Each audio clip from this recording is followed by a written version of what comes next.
Hello, hello. Welcome to the Five Talents Podcast. I'm your host, Abel Pacheco. I interview the top commercial real estate investors and industry experts so you can learn from their experiences. So if you're an investor, a high W-2 earner, or real estate or tech sales professional that wants to invest in real estate without having to manage properties or leave your day job, then this podcast is for you. Or if you're already investing in real estate, but you're doing it part-time and you want to become a full-time multifamily or full-time commercial real estate investor, this podcast is for you too. You're going to learn a ton. You will learn from real-life multifamily investors and other professionals in the industry. They're going to share their blueprints for success, and I'm super excited that you're here. So I hope you enjoy the show.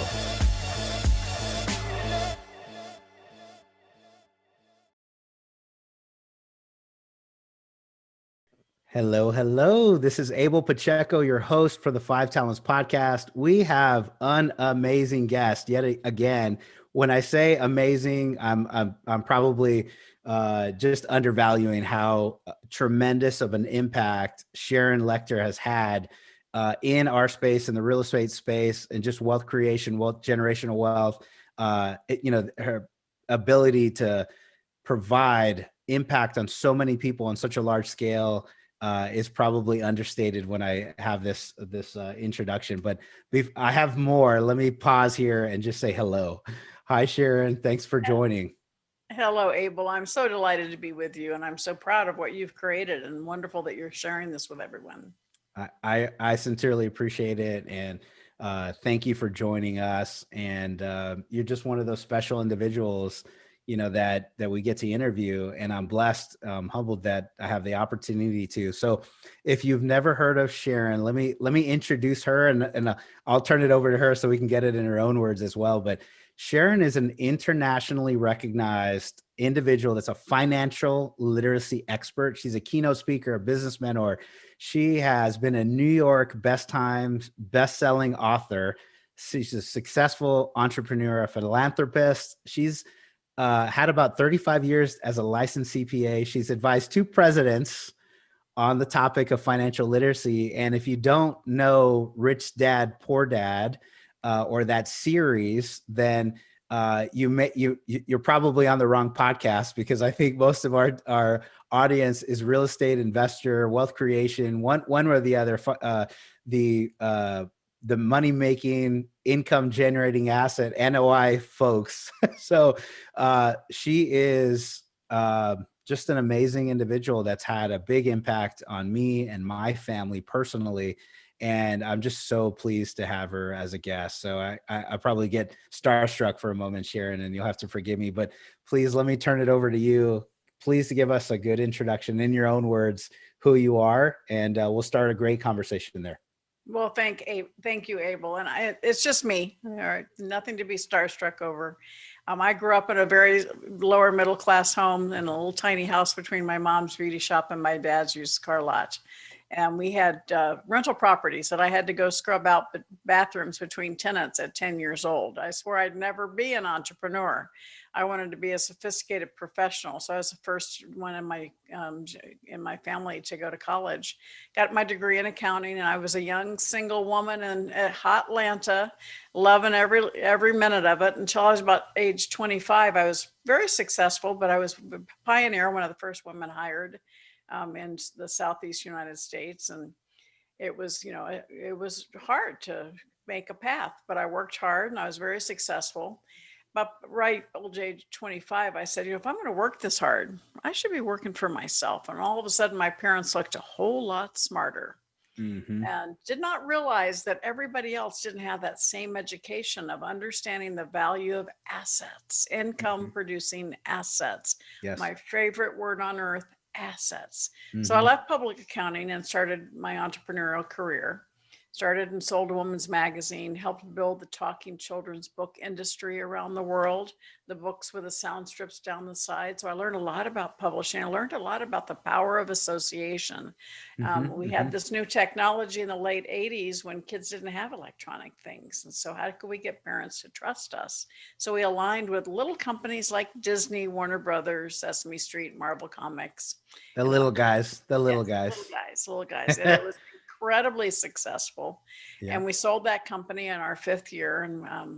And then we moved to Arizona. That was almost 30 years ago. Our oldest son in 1992 went off to college and came home in December in credit card debt. I was pretty mad at him, but also mad at myself. I thought I taught him about money. And he left in September, came home in December. He had a really good time his first semester because he went there and they had the tables that said, here, free money, free t-shirt, free money, free pizza, free money. Yeah. And he got himself in trouble. We didn't even know he had a credit card. Mhm. And so that was December of 1992. And that's when I dedicated the rest of my career to financial literacy, financial education. You fast forward a few years, Robert Kiyosaki had gone to see my husband about getting his idea for a game patented.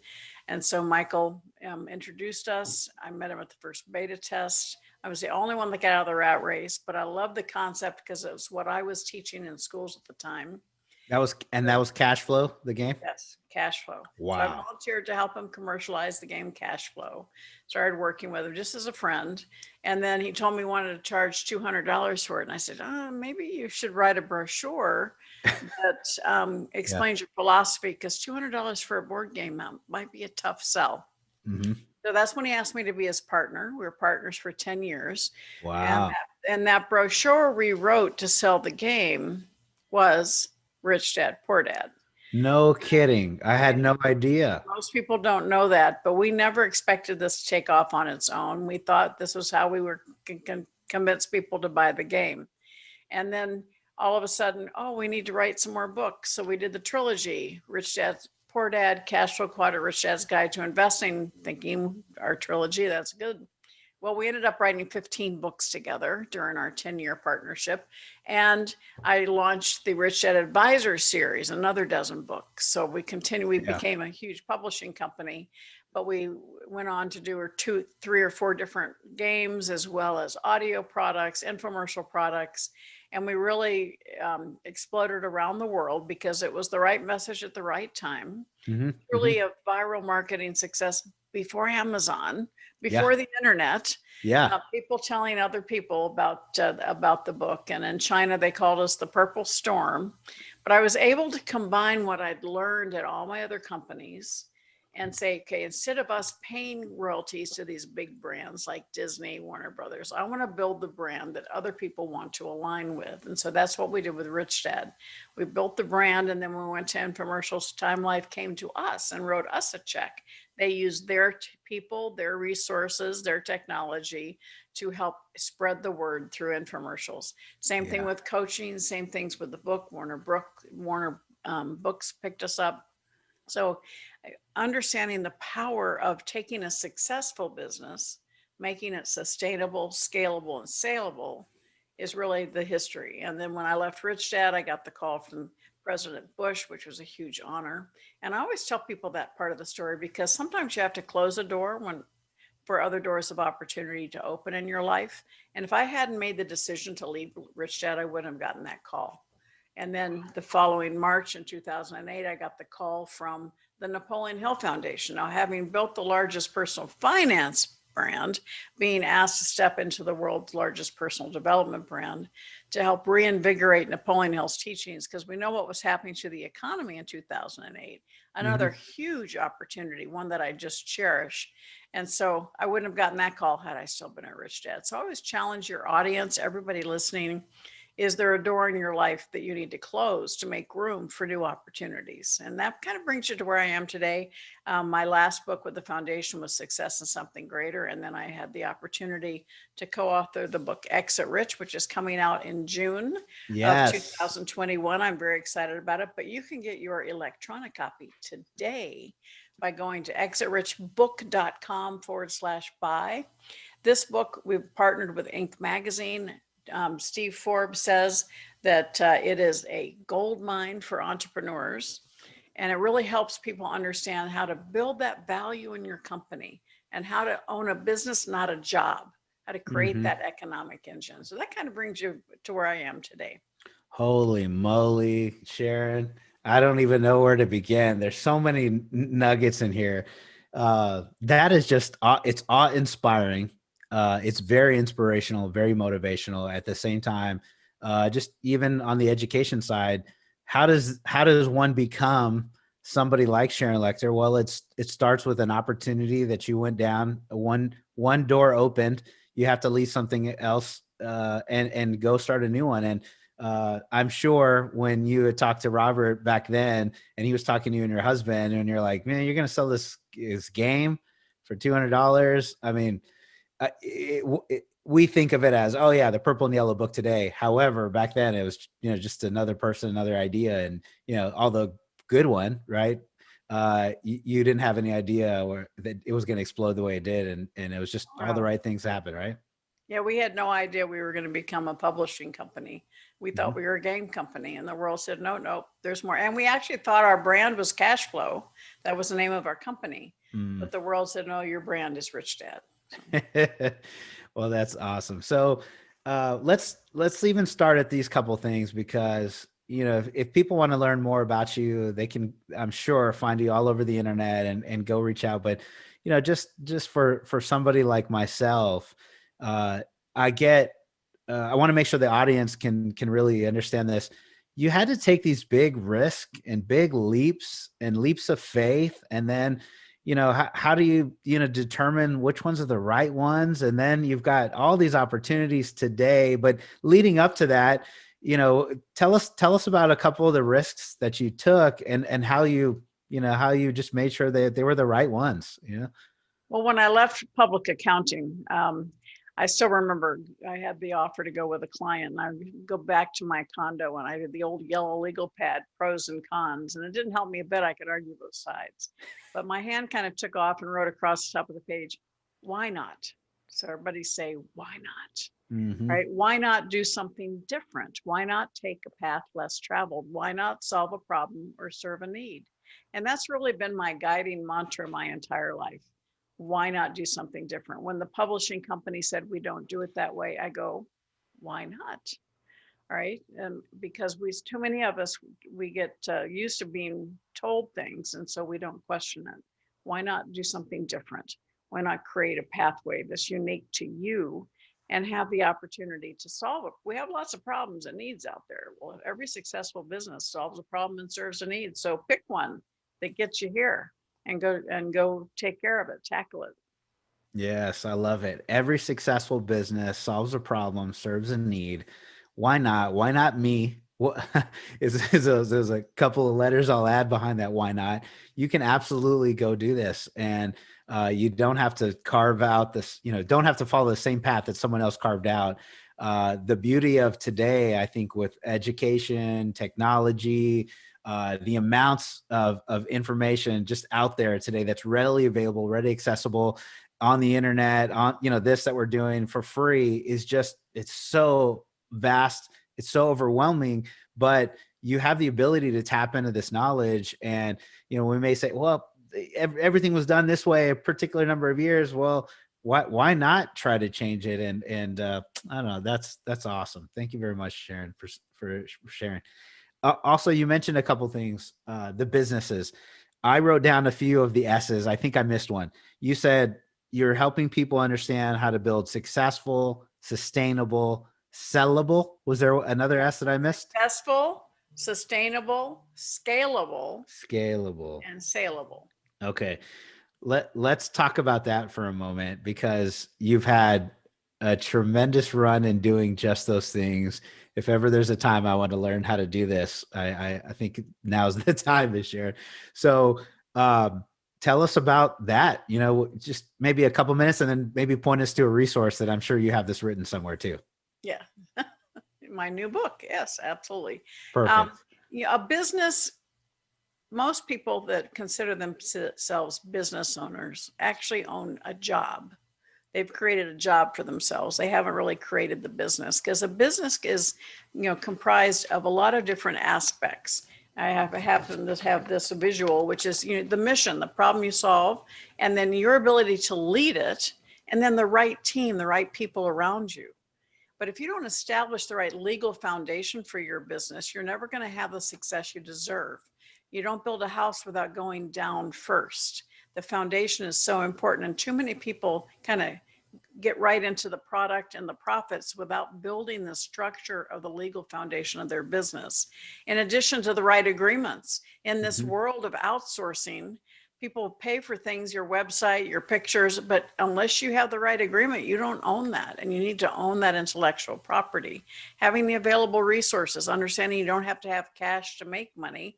You have to have other people's money, time, resources, and maybe a little cash, right? Your relationships, your communications and marketing, your business systems, very important. That's the lifeblood of making your business scalable, understanding the systems and not relying on people, but relying on systems.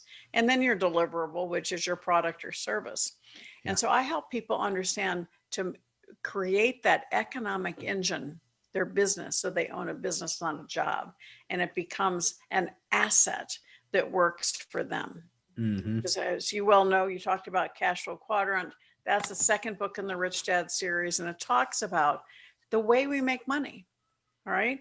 As an employee or a self-employed person, this is what school teaches us, right? I want people, and my superpower is helping people move to the right side of the quadrant, being a business owner or an investor where your money is working for you. The amount of money you can make on the left side is finite because there's only so many hours in the day and so many days in the week. On the Mhm. right side is infinite because once those assets are working for you, you go out and buy, build, or create another asset. And so I make money out of all four quadrants. I'm an employee of my own companies. I'm a speaker. I'm a mentor that I choose to do. I choose to do that. On the right side, my husband and I make far more money as investors and business owners. But how do you make your money? And if you want to leverage your time, the left side of the quadrant as an employee or self-employed, you're exchanging time for money. Mhm. On the Yeah. right side, as a business owner, investor, you've invested your time to buy, build, and create an asset. And that asset becomes your employee working for you. And every wealthy individual in the world has one thing in common. They have income producing assets. It could be businesses, it could be real estate, it could be intellectual property, it could be paper assets like stock funds, mutual funds. But you want to focus on building assets. Don't focus on the income, focus on the asset. I will forever hear the Rich Dad Poor Dad, the cash flow quadrant in your voice when I thought I was hearing it in Kiyosaki's voice. And I'm super excited to know and just have you here on our podcast. I don't think I can still get over it, but that's what you said was the absolute essence of my entrepreneurial journey. And although I failed over and over and over again on putting myself in the quote unquote employee bucket. Even though I'm going to start a business. We're going to get this thing on. And I keep slotting myself on the wrong side of the quadrant. But every single time I've done another run, it feels like I get a little closer to the system, a little closer towards that. And I'm 41 now. We've had a number of businesses that we've put ourselves in. Real estate has probably been the closest to saying, oh, I understand the system, education, knowledge. Now I'm trying to leverage other people's time, effort, energy, other people's knowledge. They're getting active income. They're trading time for money, which is I'm very happy to help them and get mine as well. But at the same time, it actually feels like we are creating a system that will just keep plugging away, trade time for money on this side, and put it in an income generating asset like a multifamily apartment complex where today we syndicate, we raise capital, and this employee, we put the team together, and we're building a system every time we buy one. But it feels like, wow, now I can see the net worth increase. I can see the income generation machine starting to turn, and I'm just super excited. So thank you very much, Oh, Sharon. absolutely. And Abel, there's nothing wrong with being an employee. We need employees to run the world. The Mhm. issue is not what you do for your paycheck. It's what you do with your With your paycheck paycheck. that counts. And Yeah. so a very successful employee can build their wealth by taking their income and reinvesting it in assets that continue supporting them. Yes, very good. Thank you so much. And let me let me pause for a second because you said something I don't want to gloss over, which is you were on this in your successful run, you were crushing it with Rich Dad Poor Dad. Things were blowing up like crazy. The game went well, the book went well, the series went well, publishing went well. There was a leap that you took to go to Napoleon Hill's Foundation, which, wow, there's another just tremendous brand, Think and Grow Rich, which is probably the follow-up or either the first one or the second one. And in this entrepreneurial journey, everyone in my space knows Think and Grow Rich. What was that like, taking, one leap from the other? Again, another risk, big, huge name though. So I guess I'm sure it's still worrisome, scary. Tell us about this mindset a little bit from one to the other. Well, it wasn't really, it was a progression. When I made the decision to leave Rich Dad, I did not know what I was going to do, but it was the right decision because we were no longer aligned in our personal mission. Robert wanted to go into franchising, and it was a great model for us, but it wasn't a great model for the franchisee. And that was the trigger where I said, my mission is still to support people in finding the pathway to their financial freedom, not mine, but theirs. All right. And to create a revenue model, there's no problem with that, but it wasn't the right revenue. So I made the decision to leave at the height of our success. And most people thought I was crazy, but it was the right thing for me to do, not knowing what the future held. In fact, I thought my legacy was Rich Dad, but somebody upstairs said, no, there's more for you to do, Sharon. Amen. And so it was a few short months after that I got the call from President Bush. Again, I wouldn't have gotten that call had I still been at Rich Dad. Wow. And then a few short months after that is when I got the call in March of 2008 from the Napoleon Hill Foundation. They had just learned that I had left Rich Dad, and we knew them because my husband and I had done some work with them on some of their international work. And they said, Sharon, we need your help. We need to reinvigorate his teachings. And it was a gift for me, just a total awesome gift. And I would never have gotten that call had I never been a Rich Dad, which is why I tell people, sometimes you got to close the door in your life. Sometimes we have blinders on and we're like living a life that we've created that's no longer suitable to us.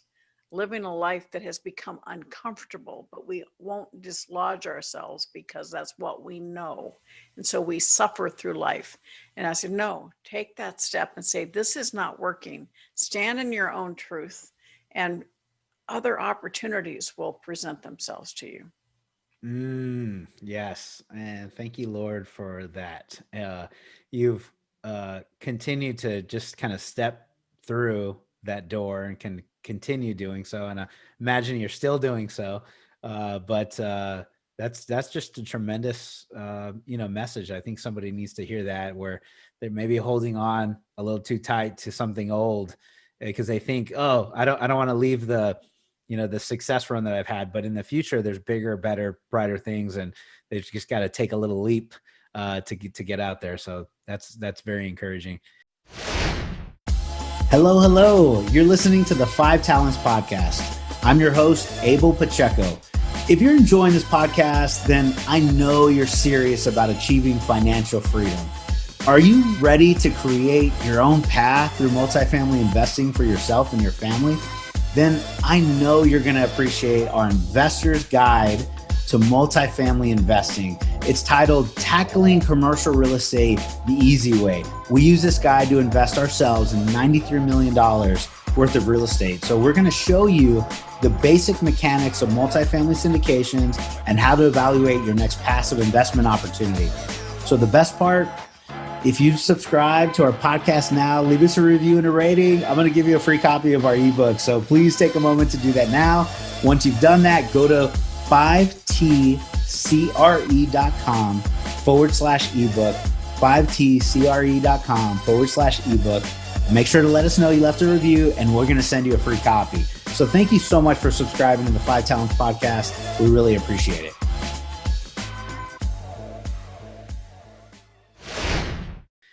And so in the Think and Grow Rich space, my sister gave me, I think I read Think and Grow Rich, the original, in college. And then a little later, my sister gave me Think and Grow Rich, a Latin choice. So were you part of that, or what years? Maybe some of the titles or names, or I Sure, don't know, just your sure. involvement. So I know what's you in the background. Basically, is what I'm asking. Well, 2009, we released Think and Grow Rich, 3 Feet from Gold. Okay. And then that was the month when they called me with this manuscript that had been hidden away for 75 years. And they asked me to review it. And it was life changing. It's called Outwitting the Devil. And this was a manuscript that Napoleon Hill sat down and wrote right after he released Think and Grow Rich.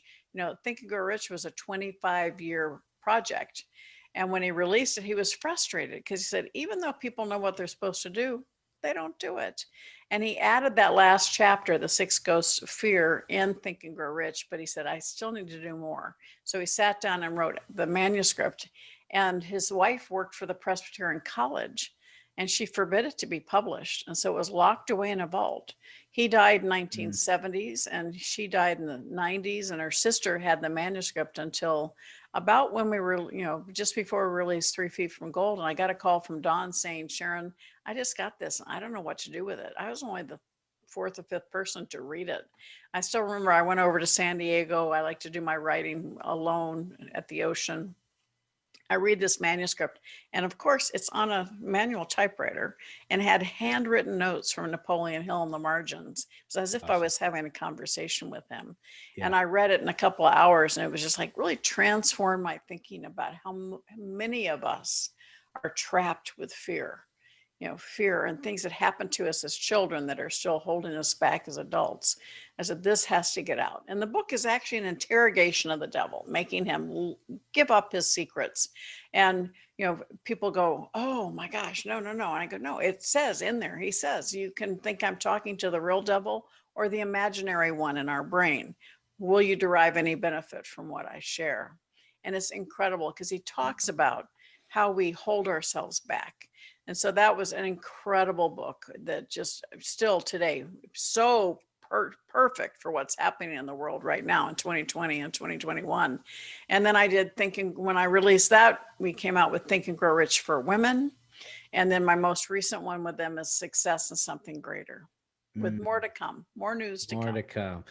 Mhm. I didn't read Outwitting the Devil, but somebody sent me a link to it on YouTube.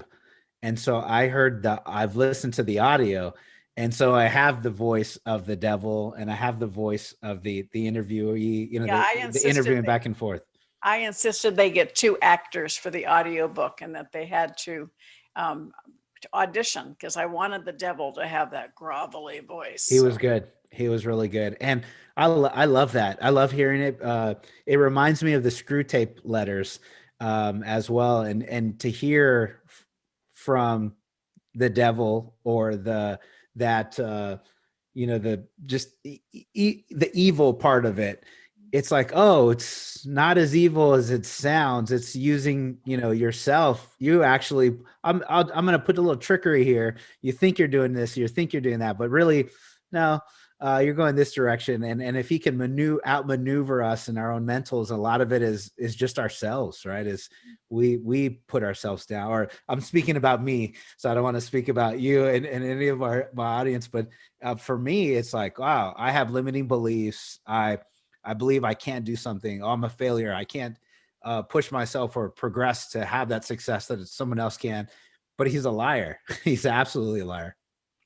yeah, he talks in 3 Feet from Gold. We shared a personal success equation, which I think really encompasses for everyone. It's talking about combining your passion and your talent. And most of us stop there. We think we have to do it on our own.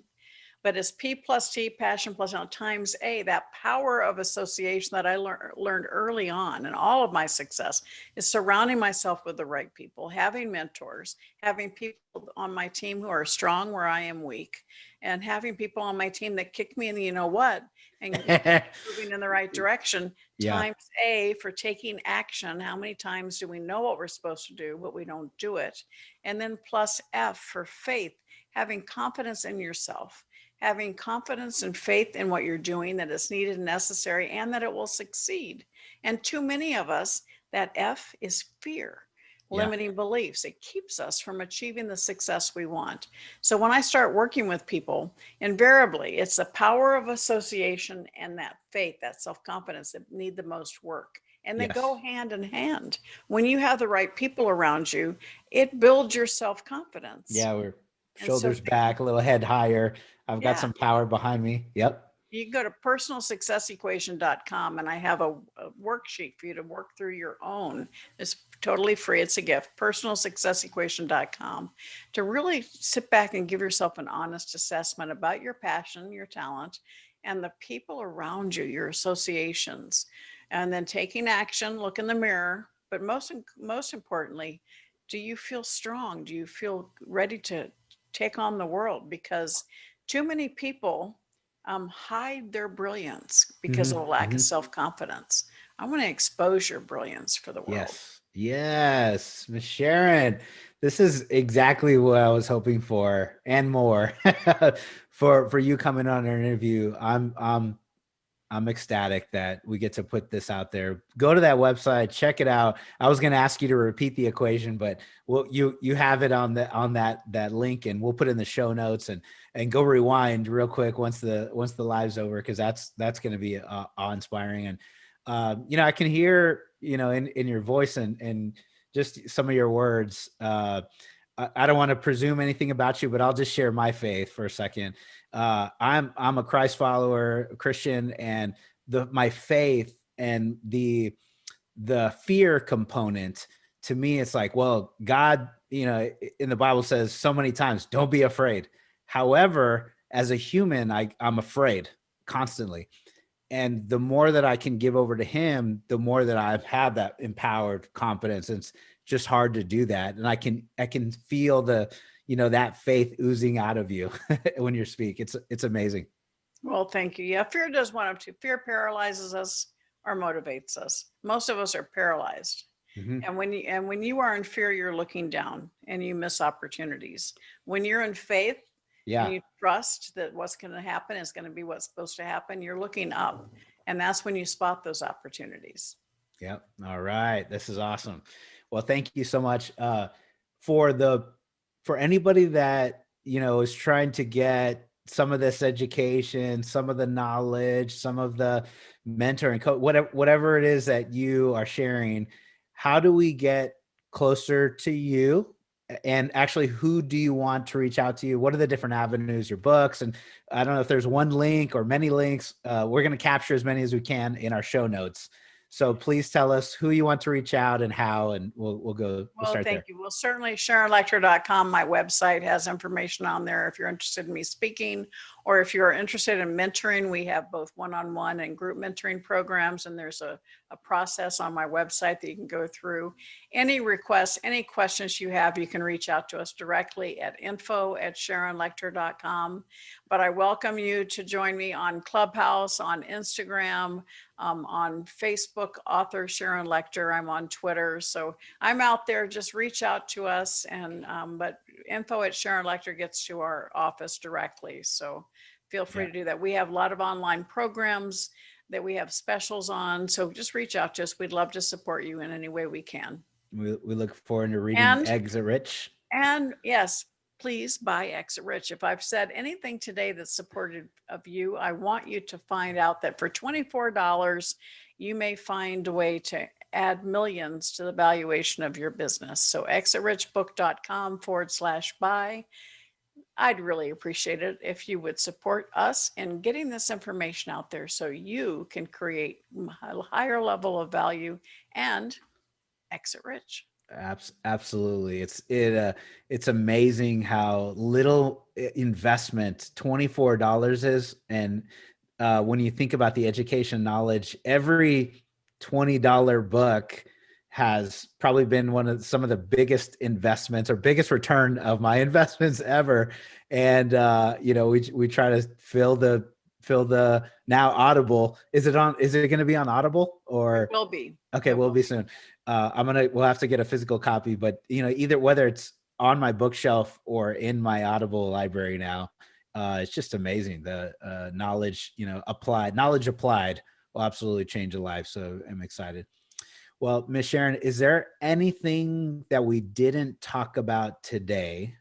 Anything that you wanted to, that I didn't ask and you wanted to share? Any last, wisdom, anything you want to bring extra exposure to, or, to the light?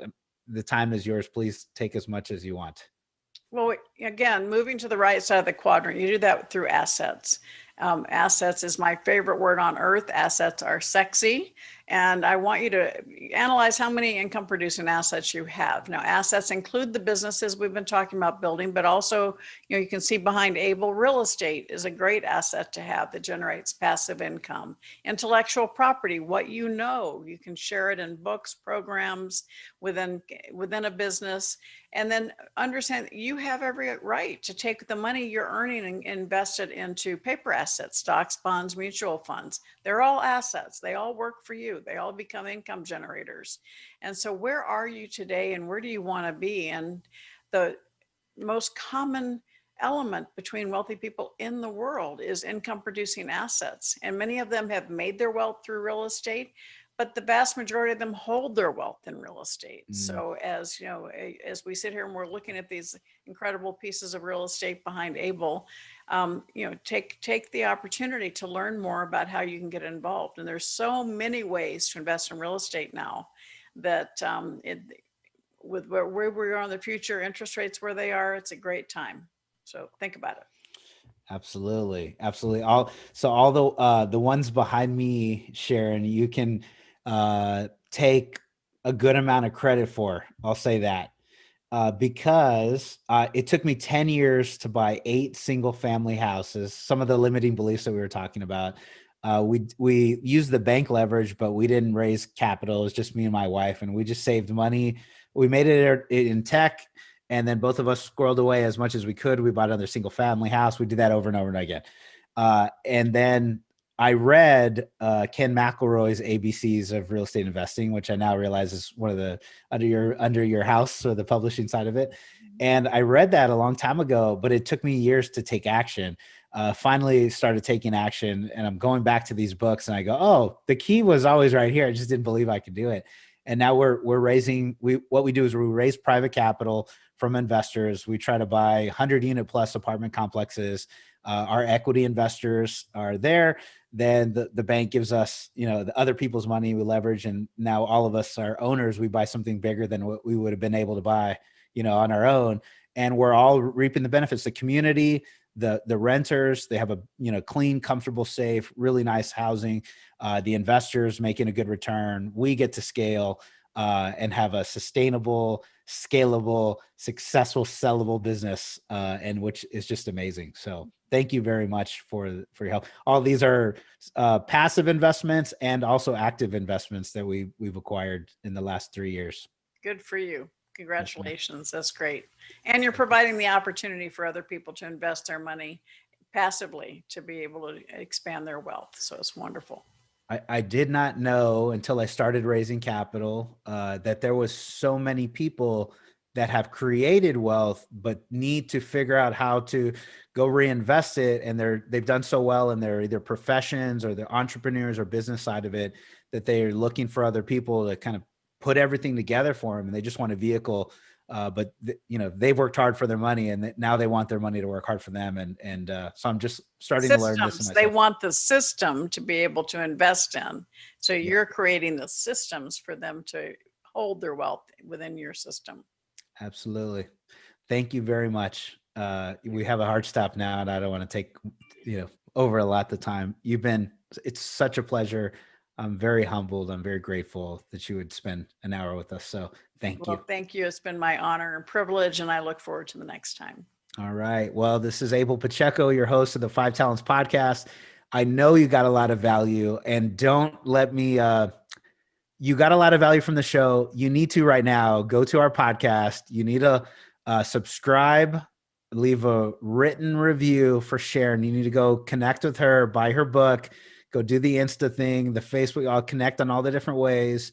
She's provided you a lot of value. If you're listening to this podcast and you read Rich Dad Poor Dad, ABCs of Real Estate Investing, Think and Grow Rich, any one of the avenues, just go support, give some of that social digital currency with likes and follows and engagement, and then go literally support and buy some books. And this has been outstanding. I think it's what I'm going to do right now when I get off the recording. Thank you, Sharon. Thank you. Thank you. Thank you for listening to this episode of the 5 Talents Podcast with your host, myself, Abel Pacheco. Each week, we're going to bring you interviews from industry experts and commercial real estate investors who followed their dreams and achieved massive success. Before you leave, let me ask you a few questions. Did you enjoy this episode? Did you learn something valuable? Was your mind stretched to what's possible and what you can achieve? Do you want other experts just like the one you heard today? If you answered yes to any or all of those questions, then please take a moment to subscribe to the 5 Talents Podcast, give us a 5-star rating, and most importantly, leave us a written review. Tell us what you liked, tell us your favorite guest, give us any feedback. I'm excited to learn and improve so you can get a more valuable show. So thank you again for subscribing to the 5 Talents Podcast.